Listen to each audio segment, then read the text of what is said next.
The armed forces of the Russian Federation continue the special military operation.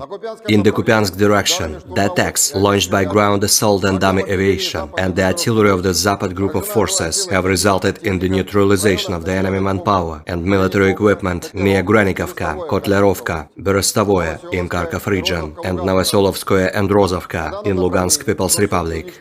Up to 50 Ukrainian personnel, 2 motor vehicles, 1 US-made M777 artillery system have been eliminated. The command post of the Ukrainian 59th Motorized Infantry Brigade has been neutralized near Kamyshovka in Donetsk People's Republic. 1 Ukrainian S-300 air defense missile system has been destroyed near Yasenevoye in Donetsk People's Republic. 1 Ukrainian OSA-AKM air defense missile system has also been destroyed near Konstantinovka. In total, 402 airplanes, 221 helicopters, 3,434 unmanned aerial vehicles, 414 air defense missile systems, 8,316 tanks and other armored combat vehicles, 1,062 combat vehicles equipped with MRLS, 4,372 field artillery cannons and motors, as well as 8,959 units of special military equipment have been destroyed during the special military operation.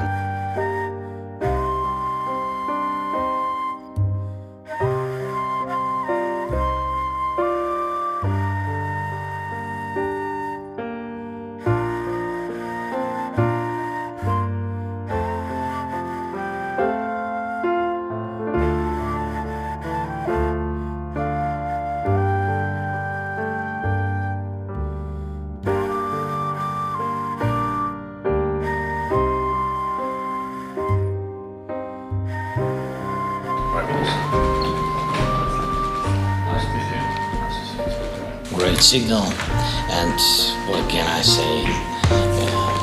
Not the first signal. All your country. Terima kasih sudah nonton. Jangan lupa like, subscribe, dan share ya.